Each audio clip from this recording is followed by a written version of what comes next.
கர்த்தர் உங்களை எகிப்து என்கிற உலகத்திலிருந்து உங்களை அழைத்தார். எங்கு அழைத்தார்? எங்கு செல்வதற்காக அழைத்தார்? பாடுகள் நிறைந்த வனாந்தர வாழ்க்கைக்கு செல்வதற்காக அழைத்தாரா? இல்லை, உலகத்திலே மிகவும் செழிப்பான கானானின் தேசத்தை சுதந்திரிப்பதற்காக உங்களை அழைத்தாரா? நீங்கள் இந்த உலகமாகிய எகிப்தின் ஆசை இச்சைகளை வெறுத்து அதன் இன்பத்தை நஷ்டமென்று கருதி நீங்கள் எகிப்தின் வாழ்க்கையை விட்டு இந்த உலகத்தின் வாழ்க்கையை விட்டு நீங்கள் வெளியே வந்தால் உங்களுக்கு 2 விதமான பயணம் இருக்கிறது.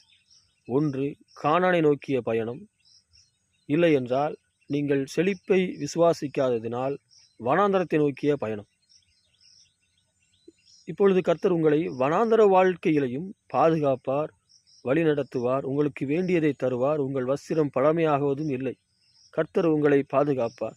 கர்த்தர் உங்களை வழி நடத்துவதினால் அதுதான் சிறந்தது என்று நீங்கள் நினைப்பது தவறானது. ஏனென்றால் எகிப்திலிருந்து நீங்கள் வெளியே வந்தால் உங்களுக்கு 2 வித பயணம்தான் இருக்கிறது. இந்த உலகத்திலே செழிப்பான வாழ்க்கையுள்ள கானானை நோக்கி நீங்கள் பயணிக்க வேண்டும்.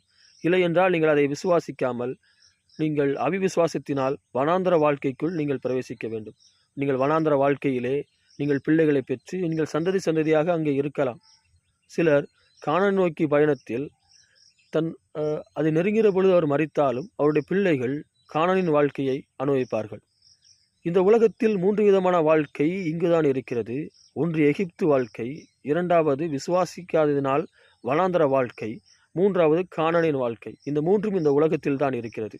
எப்படி ஒரு பாவியான ஒரு மனிதன் பரலோகத்தில் செல்கிற பொழுது அவனால் அங்கு பரிசுத்தமாய் வாழ முடியாதோ, அப்படியே இந்த உலகத்தில் செழிப்பை அனுபவிக்காத ஒருவன் கிழிந்த ஆடைகளையும் அழுக்கான ஆடைகளையும் சாதாரண ஆடைகளையும் உடுத்துகிற ஒருவனால் எப்படி பரலோகத்தில் விலையுயர்ந்த விலை மதிப்பற்ற ஆடைகளை அணிந்து அங்கு செல்வ செழிப்பாகவும் அங்கு வாழ முடியும்?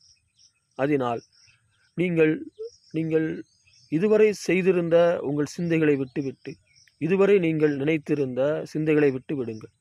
பிசாசானவன், நீங்கள் சொல்கிற பிசாசானவன் நீங்கள் ஏதெனிலே விட்டு வெளியேறும்படியாகவும் நீங்கள் கானானை சுதந்திரிக்காதபடிக்கும் உங்களை பாடுகள் நிறைந்த வாழ்க்கை தான் முக்கியம் என்று சொல்லி உங்களை வஞ்சித்திருக்கிறான்.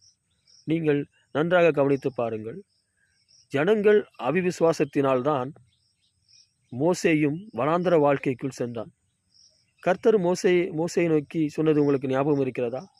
மோசே மட்டும் அப்படின்னு ஒரு வார்த்தையை சொல்லியிருந்தால் கர்த்தர் இஸ்ரவேல் ஜனங்கள் எல்லாவற்றையும் அழைத்து மோசேயை உயர்த்தியிருப்பார். அவனையும் அவன் சந்ததியையும் ஆசீர்வதித்து கானானிற்குள் கொண்டு சென்றிருப்பார்.